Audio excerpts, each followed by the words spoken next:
नमस्कार विद्यार्थी मित्रांनो, आज आपण व्याकरणाचा नवीन घटक अभ्यासणार आहोत. तो म्हणजे रचनेवरून वाक्यांचे प्रकार. आपण अर्थावरून वाक्यांचे प्रकार अभ्यासले. आज आपण रचनेवरून वाक्यांचे कोणकोणते प्रकार पडतात त्यांचा अभ्यास करणार आहोत. रचनेवरून वाक्यांचे प्रकार यालाच दुसरे नावसुद्धा आहे, ते म्हणजे विधानानुसार वाक्यांचे प्रकार. म्हणजे दोन्हींचा अर्थ एकच होतो. हे समजून घेत असताना काही मूलभूत संकल्पना समजून घेणे आवश्यक आहे. त्याच्यातली पहिली संकल्पना उद्देश. उद्देश म्हणजे वाक्याचा कर्ता, म्हणजेच सब्जेक्ट. ज्याच्याविषयी सांगायचे त्याला आपण उद्देश असे म्हणतो. त्याच्यानंतर दुसरी संकल्पना आहे ती म्हणजे विधेय. विधेय म्हणजे वाक्यातील क्रियापद, म्हणजेच वर्ब. जे सांगायचे त्याला विधेय असे म्हणतात. आता विधेय आणि उद्देश या दोन्ही गोष्टी तुमच्या लक्षात आल्या असेल, परंतु तरीसुद्धा अजून डिटेल्समध्ये समजून घेण्यासाठी, सविस्तर समजून घेण्यासाठी आपण काही उदाहरण बघू. मुले खेळतात. मुले हा कर्ता म्हणजे उद्देश, खेळतात हे क्रियापद म्हणजेच विधेय. अजून ह्याची काही उदाहरणे किंवा पुढच्या काही संकल्पना आपण समजून घेऊया. उद्देश विस्तार म्हणजे उद्देशाविषयी जे शब्द माहिती सांगतात त्याला आपण उद्देश विस्तार असे म्हणतो. वाक्यात काही शब्द उद्देशांची माहिती सांगणारे असतात, त्यांनाच म्हणायचे उद्देश विस्तार. त्याच्यानंतर दुसरी संकल्पना आहे विधेय विस्तार. आता ज्या पद्धतीने उद्देश विस्तार आहे तसाच विधेय विस्तारचं सुद्धा आहे. वाक्यात काही शब्द विधेयाची माहिती सांगण्यासाठी किंवा विधेयाबद्दल माहिती सांगणारे असतात. अशा शब्दांना आपण विधेय विस्तार असे म्हणतो. आता तुम्हाला या 4 गोष्टी लक्षात आल्या असेल: उद्देश, विधेय, उद्देश विस्तार आणि विधेय विस्तार. आता एका उदाहरणाच्या साहाय्याने आपण या 4ही संकल्पना एकाच वेळी समजून घेऊयात. पुढे वाक्य दिलेले आहे: आमच्या गावची मुले रोज मैदानात खेळतात. आता आमच्या गावची मुले रोज मैदानात खेळतात याच्यामध्ये आमच्या गावची हे 2 शब्द आहे, तर ते मुलांबद्दल माहिती सांगतात. म्हणून हे दोन्ही काय आहेत? उद्देश विस्तार आहेत. म्हणजे उद्देशाबद्दल माहिती सांगतात, म्हणून ते उद्देश विस्तार आहे. मुले हा वाक्यातला कर्ता आहे, सब्जेक्ट आहे, म्हणून तो उद्देश आहे. आणि रोज मैदानात हे जे 2 शब्द आहे तर ते खेळतात याच्याविषयी माहिती सांगतात, म्हणून ते उद्देश विधेय विस्तार आहे. आणि खेळतात हे वाक्यातील क्रियापद आहे, म्हणजेच वर्ब आहे, म्हणून ते विधेय. आता आपण मूळ जे वाक्यांचे प्रकार आहे तर ते समजून घेऊया. रचनेनुसार वाक्यांचे कोणते प्रकार पडतात. आता याच्यातलं पहिलं आहे केवल वाक्य. ज्या वाक्यात एकच उद्देश आणि एकच विधेय असते त्याला केवल वाक्य म्हणतात. आता उद्देश आणि विधेय तुमच्या लक्षात आलं, तर ज्या वाक्यामध्ये एकच उद्देश आणि एकच विधेय असेल त्याला आपण काय म्हणतो? केवल वाक्य म्हणतो. उदाहरणार्थ, आज शाळेला सुट्टी आहे. आता हे वर्तमान काळातील वाक्य असून ते होकारार्थी आहे, पॉझिटिव्ह आहे, प्रेझेंट टेन्समध्ये आहे. सेकंड सेंटेन्स, दुसरं वाक्य, काल कार्यालयात एकही कर्मचारी आला नव्हता. आता हे जे आहे तर भूतकाळातलं वाक्य आहे आणि नकारार्थी आहे. आणि याच्यामध्ये सुद्धा एकच उद्देश आणि एकच विधेय आहे. पुढचं सेंटेन्स बघूया आपण, ते सुद्धा केवल वाक्यच आहे. या शाळेचे पर्यवेक्षक मला कुठे भेटतील. आता हे प्रश्नार्थक आहे, परंतु भविष्यकालीन आहे, म्हणजे क्रिया अजून घडून गेलेली नाही. त्याच्यानंतर पुढचं उदाहरण बघूया. त्या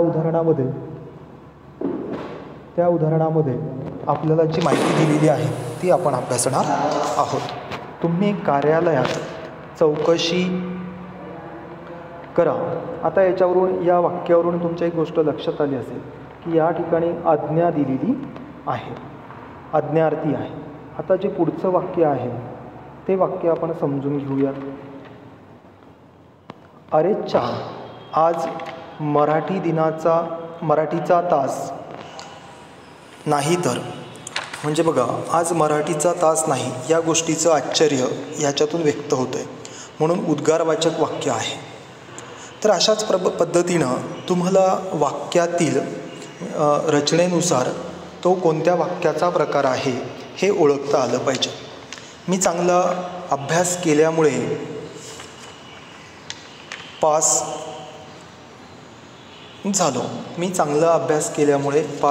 झालो, हे सुद्धा केवल वाक्यच आहे. तर केवल वाक्यामध्ये एकच उद्देश असतो, एकच विधेय असतं, ही गोष्ट आता तुमच्या लक्षात आली असेल. याच्यावरून आपल्याला वाक्य ओळखता आलं पाहिजे, शिवाय वाक्य बदलतासुद्धा आलं पाहिजे. आता दुसरा जो वाक्याचा प्रकार आहे तो म्हणजे मिश्र वाक्य. आता मिश्र वाक्य आपण समजून घेणार आहोत. जेव्हा एखाद्या वाक्यात एक प्रधान वाक्य असते व त्यांच्यासोबत एक गौण वाक्य. आता गौण म्हणजे काय, तर त्याला आपण दुय्यम म्हणूयात का, त्याच्याशी संबंधित किंवा त्याच्यावर अवलंबून, म्हणजे या पहिल्या वाक्यावरच हे वाक्य अवलंबून असतं. या वाक्याचा अर्थ पूर्ण होत नाही, पहिलं वाक्य सांगितलं नाही तर याचा अर्थ व्यक्त होत नाही, म्हणून दुसऱ्या वाक्ये अवलंबून असते किंवा अधिक गौण वाक्य असते, तेव्हा त्या वाक्याला मिश्र वाक्य म्हणतात.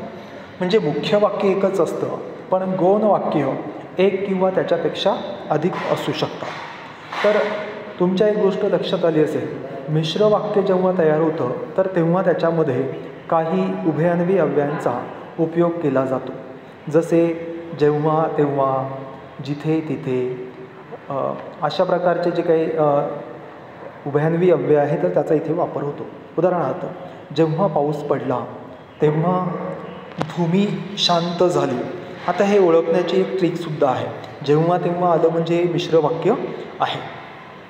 त्याच्यानंतर पुढचा वाक्याचा जो प्रकार आहे तर तो म्हणजे पुढचं एक्झाम्पल जे आहे तर ते आपण समजून घेऊया.